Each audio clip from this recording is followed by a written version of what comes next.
No vídeo de hoje nós vamos mostrar o que essas bonequinhas matriósicas, as bonequinhas russas, têm a ver com redes de computadores. Nos anos 70 foi criado um modelo OSI, que é um modelo que descreve como deveriam funcionar as redes de computadores. E esse modelo foi dividido em várias camadas, para que a gente conseguisse separar cada função primordial da rede em uma camada separada.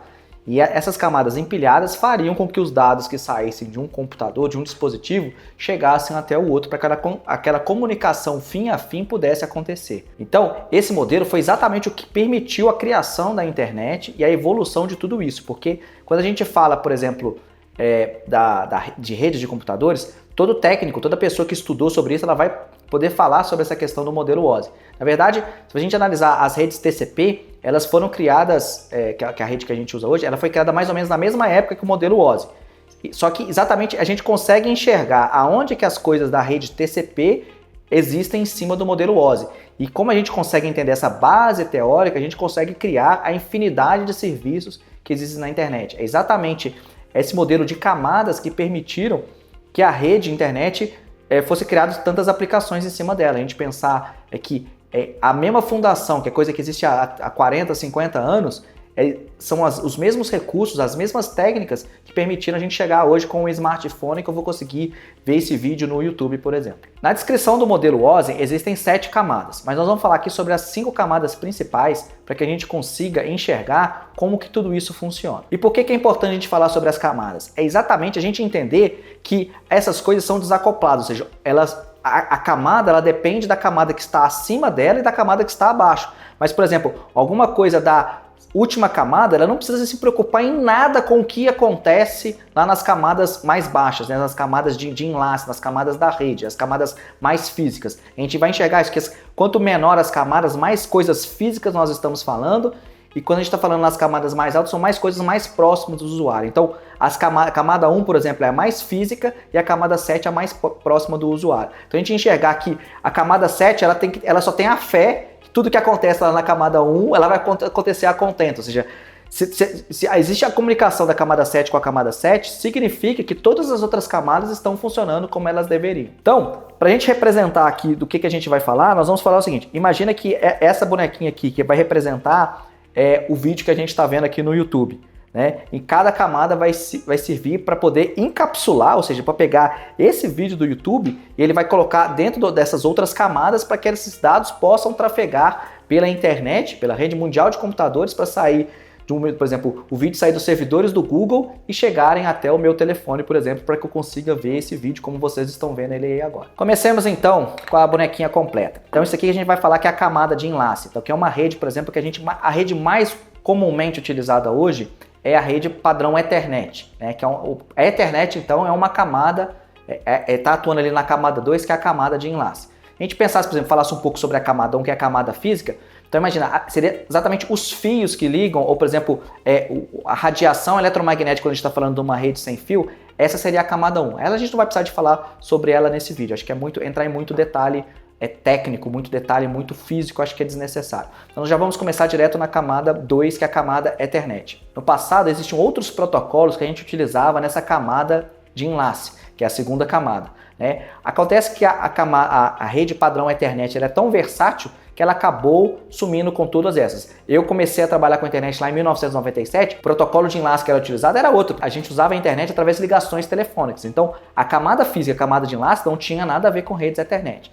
Hoje em dia, a rede Wi-Fi ali por dentro dela tem a ver com a internet. Quando a gente está falando dos switches, roteadores, a maior parte que a gente usa hoje em dia no mundo são redes padrões Ethernet. Então, essa é a camada. Então, a gente fala assim, dentro, por exemplo, olhando a camada Ethernet, quais são as informações que são relevantes para ela?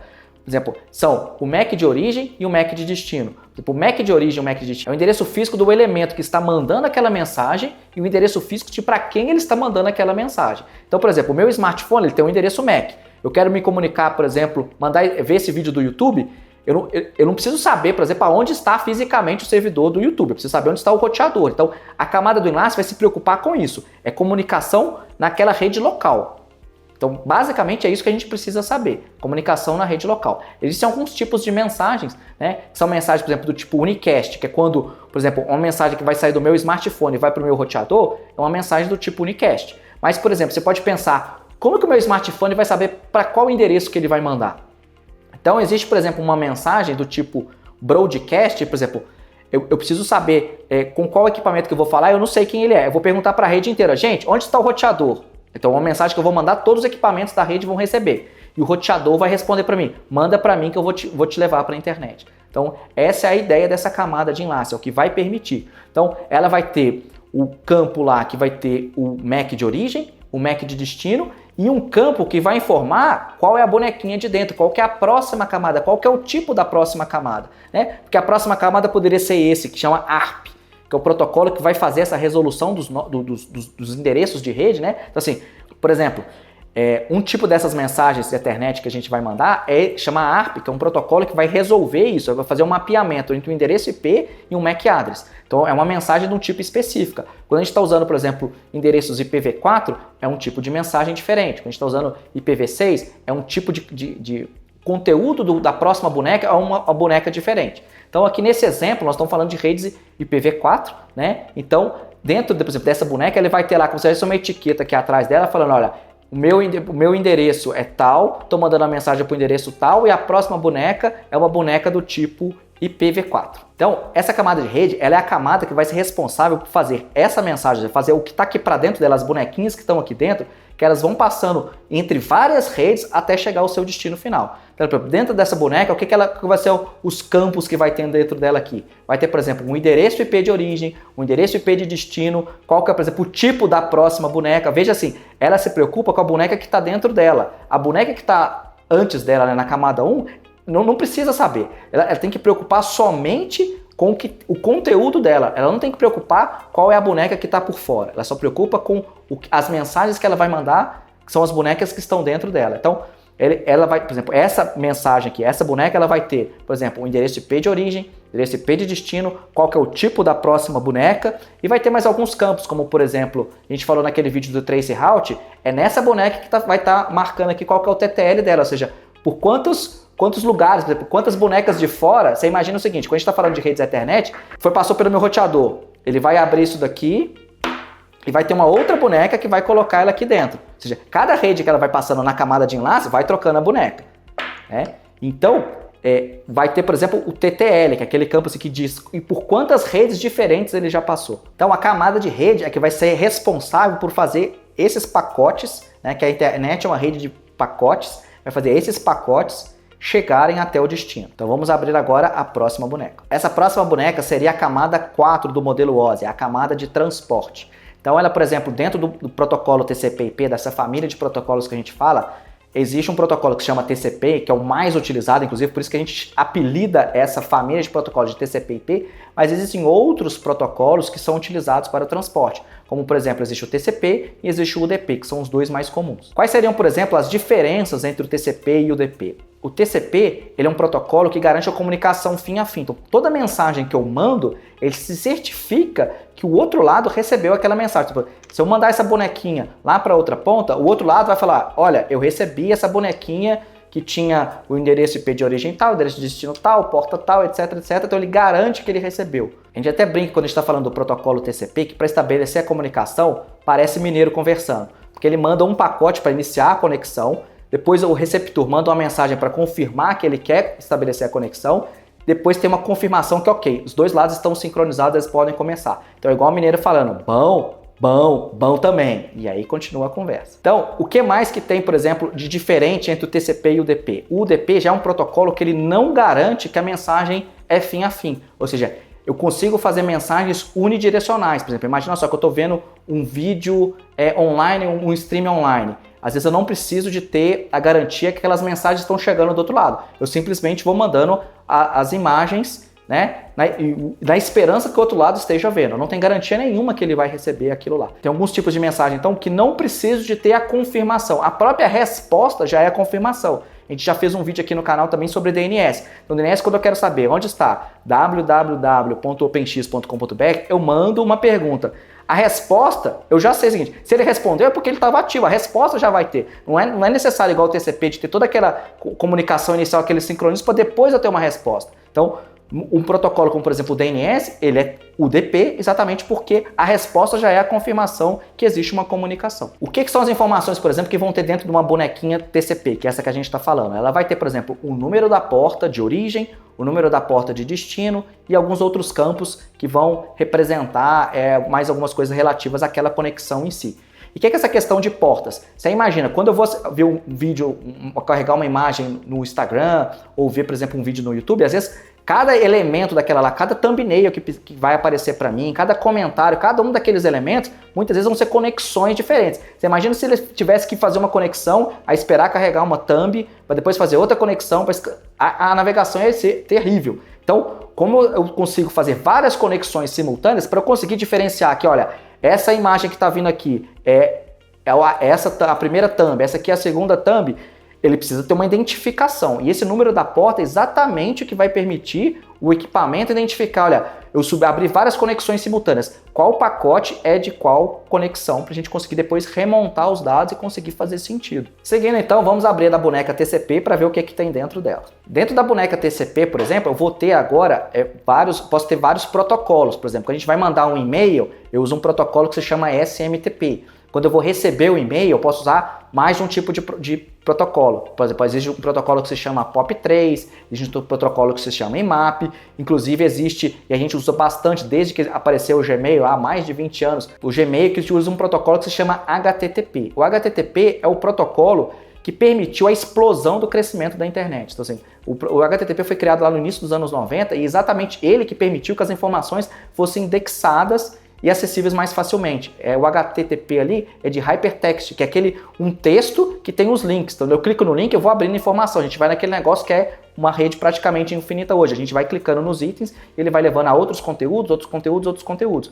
E aí foi criada a questão da internet multimídia, porque antes a internet era basicamente somente texto. E aí com o HTTP a gente conseguiu colocar no início imagens, depois áudio, e hoje a gente tem vídeo. Hoje a internet é basicamente uma rede de envio de vídeos, né? A gente vê o tanto de streaming que tem, a gente pode ver, por exemplo, vai acessar uma página como, por exemplo, o UOL, vai clicar qualquer notícia no UOL, ele nem quer saber se você quer ver o vídeo, não, ele já põe um vídeo e já vai tocando, porque hoje a internet é basicamente uma rede de vídeos. Então a gente vai ter vários protocolos, e aí quando a gente está falando de HTTP, quando eu falei assim que a gente tem algumas camadas ali do modelo OSI que a gente não precisa mencionar, é porque, por exemplo, existe o protocolo HTTP, mas ele era inseguro por definição. Quando eu falo inseguro, é porque todas as mensagens que eu enviava, elas eram enviadas a gente fala em texto simples. Então qualquer pessoa que pudesse ficar olhando uma das camadas inferiores, ela poderia capturar aquelas mensagens e entender o que está se passando por ali.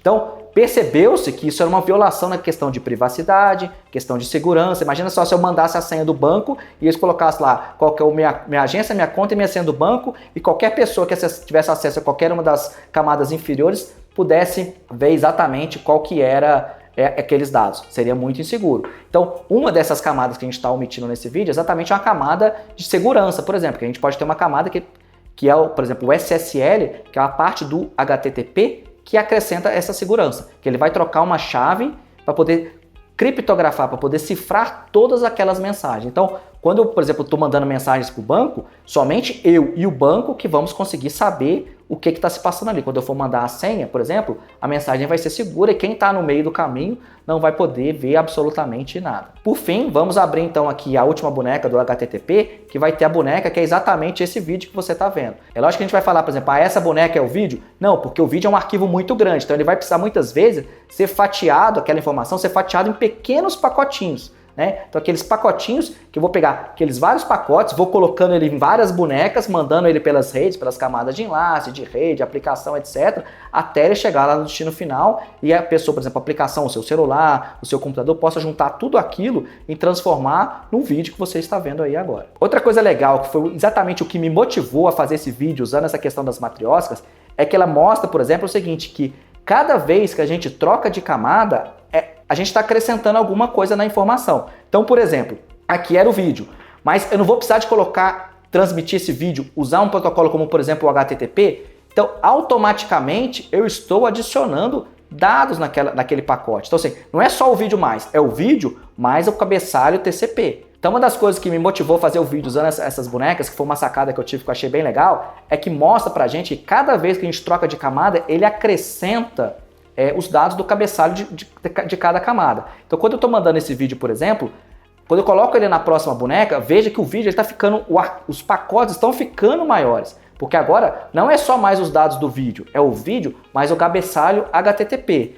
Para eu pegar esse cabeçalho, esse pacote, essa informação HTTP, essa aplicação e mandar para frente, eu vou precisar de colocar ele dentro de um pacote o TCP. Então já ficou um pouco maior. Quando eu coloco dentro daquele pacote TCP, vou colocar dentro de um pacote IP, ele vai ficando cada vez maior. Então, no final, acaba que a gente tem um grande overhead, né? Um grande desperdício de dados, porque eu vou ter as várias camadas que cada uma vai ter o seu cabeçalho e os seus dados. Aí outra coisa que é bem legal que a gente pode ver, que é o seguinte, quando a gente está falando aqui das bonecas, a gente pensa, esse aqui é um pacote Ethernet, certo? Então, quando eu tiro o cabeçalho dele, o que tem dentro dele? Sobrou um pacote IP. Quando eu tiro o cabeçalho daquele pacote IP, o que sobrou dentro dele? Sobrou um pacote TCP, por exemplo. Quando eu abro ele, o que sobrou? Sobrou um pacote HTTP.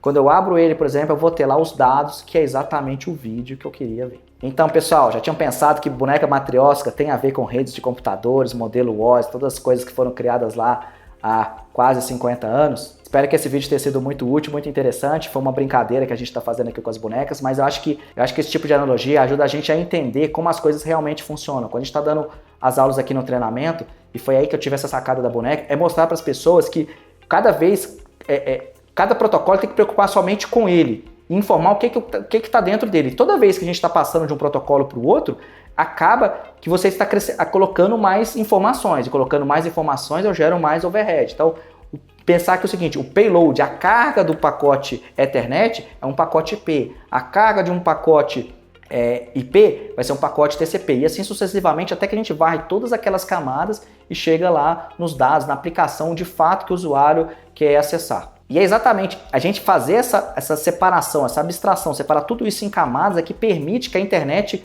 evolua tanto. É muito fácil a gente criar novos protocolos. Ninguém teve que chegar um consenso, todo mundo, de como as coisas vão funcionar. Alguém chegou, olha, eu vou fazer essa aplicação para dar um exemplo de como as coisas funcionam na internet. A gente acabou de falar sobre o protocolo, a gente usou o exemplo do protocolo HTTP, mas o Google ele queria um protocolo mais eficiente para poder fazer as partes de transmissão dos arquivos dele via web. Ele criou um protocolo que chama Quick, né? Que é basicamente um HTTP, só que em vez dele ser implementado em cima de pacotes TCP, ele é implementado em cima de pacotes UDP. Então, como não tem aquele oi, bão também, acaba que a conexão é muito mais rápida. Então ele tem um pouco mais de eficiência com relação ao HTTP. Então foi algo que o Google criou e ele colocou no Google Chrome e agora as outras empresas vão implementando aquilo nos seus equipamentos, nos seus servidores, nos seus navegadores, e a internet como um todo vai evoluindo, podendo aproveitar cada vez mais de novas funcionalidades que foram criadas por terceiros. Então às vezes a gente tem que mudar uma camada ou criar uma nova aplicação, pegar uma aplicação e usar em cima de uma outra camada diferente para obter novos usos, novas funcionalidades e evoluir na internet cada vez mais. E aí, gostou desse vídeo? Espero que tenha sido muito interessante. Gostaria que você curtisse, compartilhasse e mandasse para os seus amigos. Obrigado e fique com Deus.